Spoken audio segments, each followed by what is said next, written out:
Hey guys, this is Lee. This is one of the two Cattleya Dolosas that I purchased from Cilandroni Orchids mid to end of October last year, and I remember that they were outgrowing their pot at the time when I received them, so I repotted them quite soon, like right away. And now it's about 1 year later,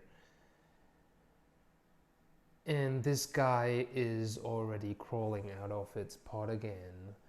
That's this really shows why they say Cattleyas should be potted up in a wider and more shallow pot because they just grow continuously. And what can you do? I mean, these roots, if you don't want them let go to waste,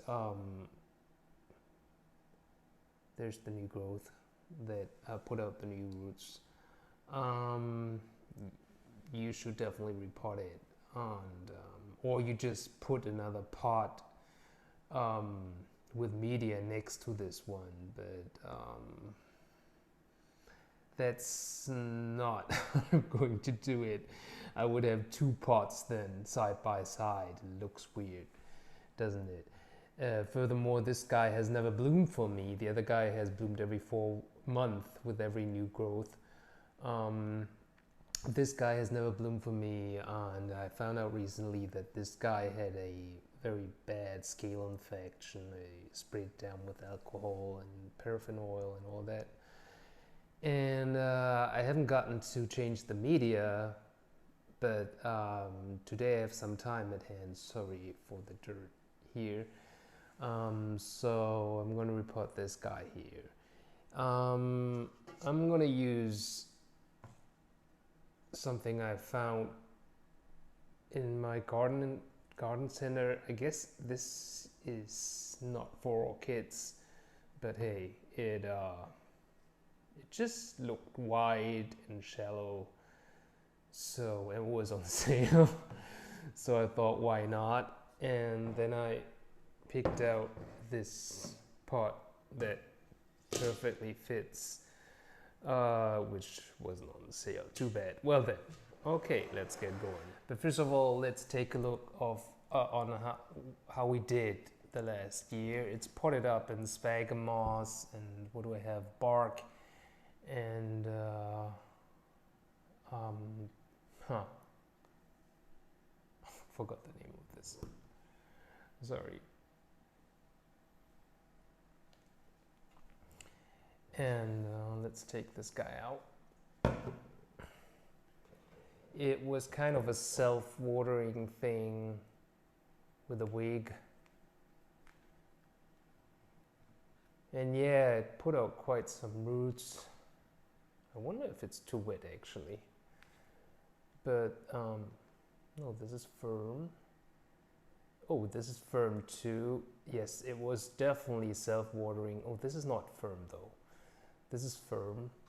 So it was already growing into the reservoir, which is pretty dirty. And yeah, but I think it's time to get this guy out. I think the media, it liked the media, but it might have gotten a bit too wet then. But as I said, I just watered it yesterday. Maybe that's why it's pretty wet. Let's get started. So what you first want to do is you squeeze the pot so that the roots will detach from the pot. That is if you're lucky. It's actually quite a nice pot. It came with these holes already in it. I bought it from Swerters. One of the few things I bought there actually. And since this guy hasn't been in this pot for too long, it should come out quite easily. I mean, forget the roots that got out of these holes here. I don't mind. I'm not gonna try to save them also. Don't want to bore you to death, so I'm gonna do a fast forward here.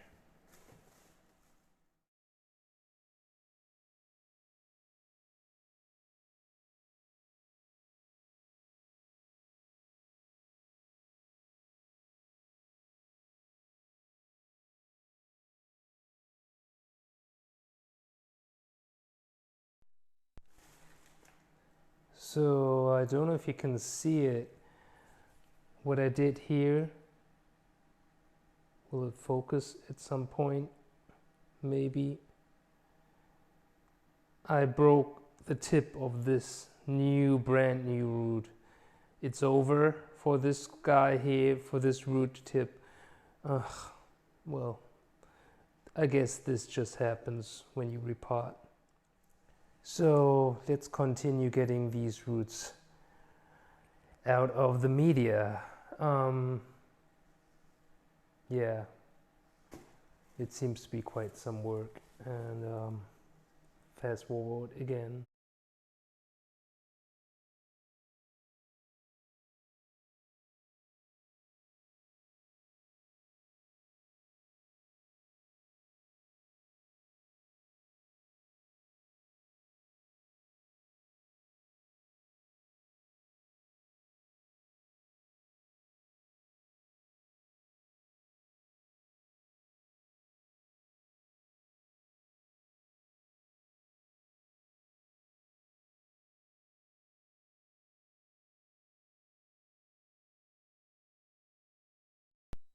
So that's pretty much it. There's a lot of roots left. They're all firm. There were barely any dead roots, which shows me I did a good job on in terms of not overwatering, not overfeeding, in terms of picking the right media. And it is good for the plant that it had so many roots, but in terms of repot, it's a lot of work. And as I said, I don't even know if all these roots will survive when I put them into the new media. Somehow I read somewhere they're all going to die anyways. I saw a guy who just broke off all the roots and said like, never mind, don't worry, they will grow back quickly. And yeah, I do believe they grow back quickly. I mean, when I reported this guy here 1 year ago, there weren't that many roots.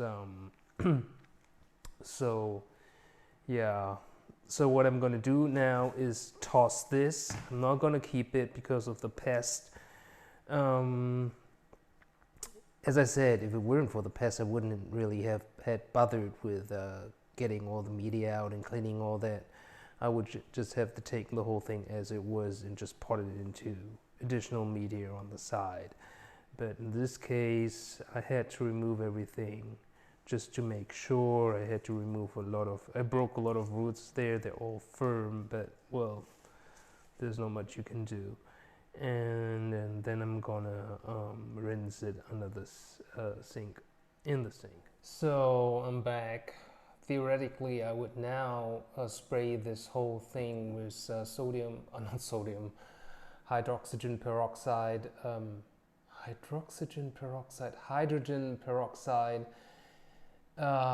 just to kill off anything that's left there. But as it turns out, I don't have any hydrogen peroxide left, so you better check before you repot.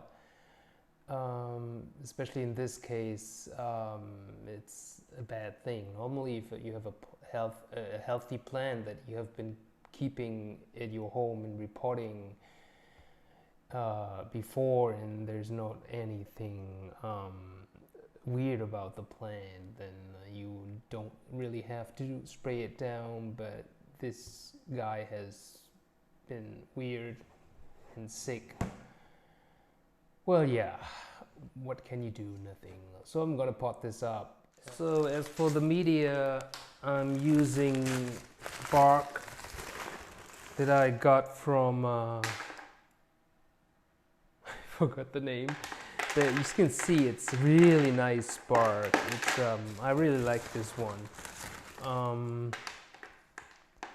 Oh, it's from Equagenera. It used to be Röke. I got this tip for this bark from Matthias, or Met by Nature. and I'm really glad he showed me that. It is really nice. Although the quality is not said to be consistent. They said they sometimes get other quality when they order it. So I'm using this and sphagum. I'm not going to use seramis because I think it's already too wet. So I'm taking one component out that retains water, and I don't have seramis at home anyways. It was seramis before because I used the mixture from seramis with bark, but now I have this quality stuff. I just use this in sphagum. I think these are some leftover. No, this is a smaller size that I use for my don't know if it shows actually, that I use for my Miltoniopsises. It's really handy that they have this smaller size. You don't have to cut it yourself. I really like that. So I have here a huge bag of sphagum. When I first started growing orchids, and I read about sphagum or heard about sphagum in one of Miss Orchid Girl's excellent videos about how to grow orchids. I was looking for sphagum in my local garden center or at the Home Depot, and I couldn't find them. Of course, you'd have to order them online or see if your orchid, the orchid nurseries usually have that.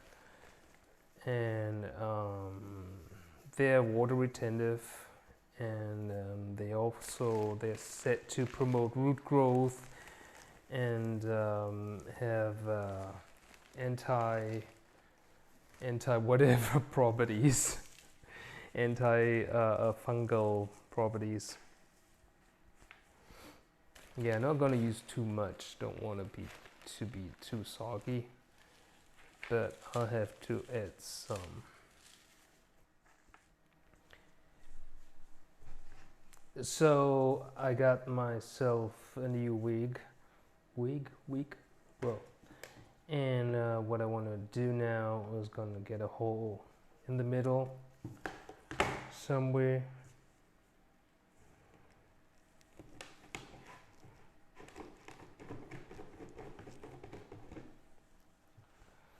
Oh, this was easy. And now you have to insert the wig somehow. And as you can see, it's too big here, and what I want to do is use a little bit of tape, wrap it around the tip,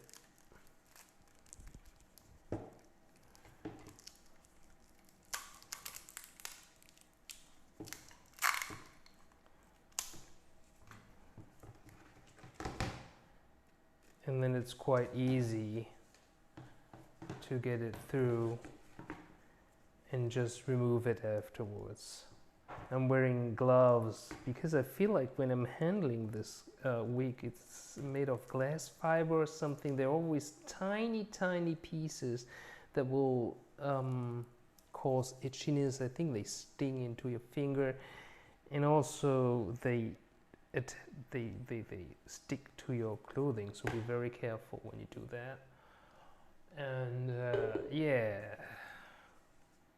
the thing is inserted, and later on it will wake up the water from the little reservoir that my system has and distribute it to the pot together with the sphagum that's in the media. So let's check.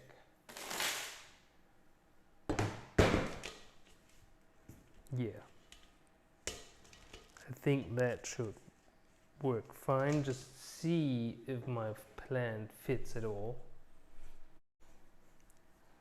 So yeah,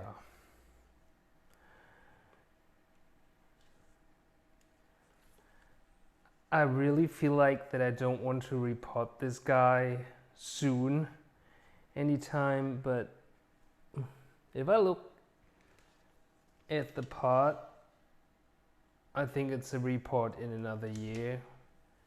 I really feel like I want to cut off this part here, but it's not going to be of any use anyways, and then save space, but it would unnecessarily hurt the plant to cut the rhizome, and you don't want to do that. So what I'm trying to do is place the wig close to the new roots so there's enough water there.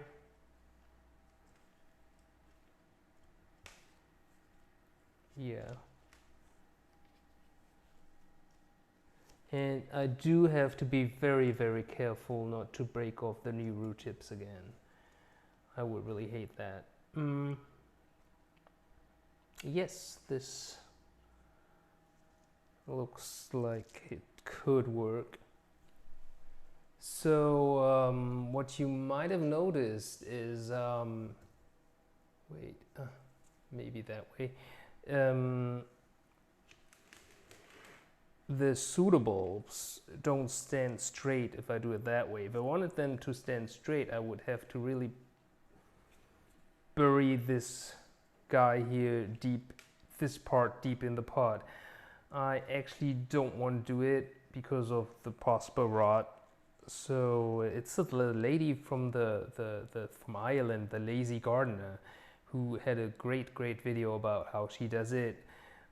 She says it's the old way to do it that way, and then afterwards you just put some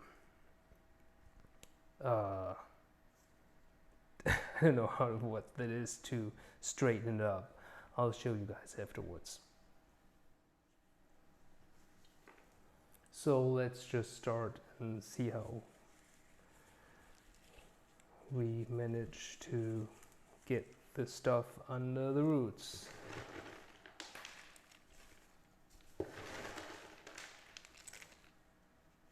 Might be easier if I take this hole out.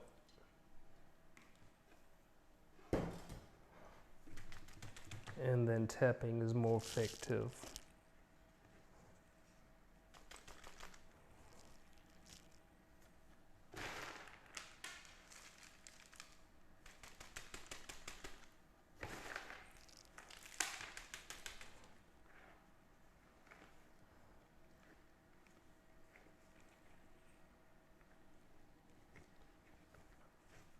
Well, it seems I will need much more bark than I have thought.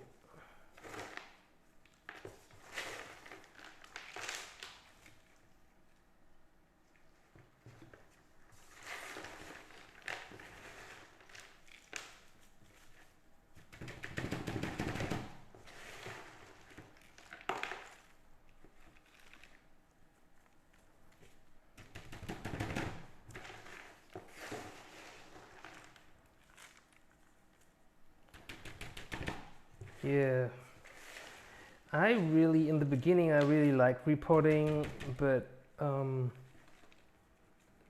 I think after a while nobody likes repotting. It's just such a mess and always so much work. If you have an orchid that doesn't have any roots, then repotting is really quick and easy.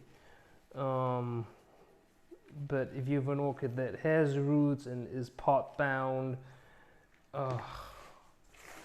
then it's quite tiresome, I think. I have to get some more bark.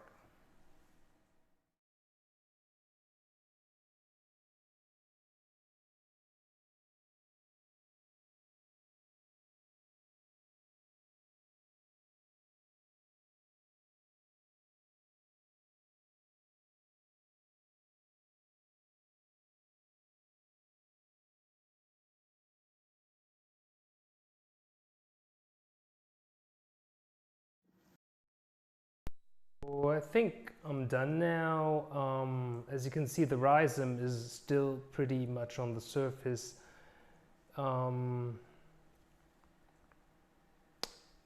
This is where the new growth is. Here I was being very careful when I added the potting media there because of the new roots. Now, of course, I don't know how well I distributed the media within the roots, but it's not too bad if there's a bit of air in there. Yeah. So let's get this thing into the pot in the decorative container. So in order to get these pseudobulbs straight, if your root doesn't have, if your plant doesn't have many roots, the lady from Ireland, the lazy gardener growing orchids, I forgot the name, I'm sorry, I will try to find the tag. She would insert a string here and then pull the string over the rhizome and then have it come out on the other side and go in and out and in and out, and thus fixes the whole rhizome in the pot. And then you can straighten your pseudobulbs. As to my surprise, my plant is pretty firm in the pot because of the roots that it has. I'm not going to do it this time. I'm just going to fix it like that later on.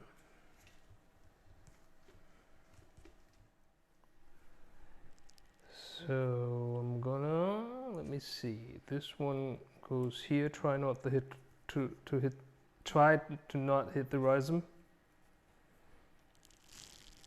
when you insert this stick.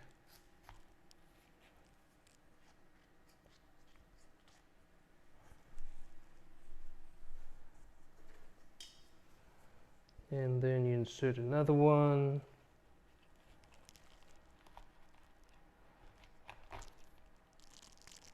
And then if you're really enjoying it, you can insert another one. And if you have enough of those sticks from your phalaenopsis that you bought in the past, and then you just you could actually also wire them, but it seems more complicated to wire them to the stick than to just clip it. But make sure that you don't have the fangs of this in your pseudobulb.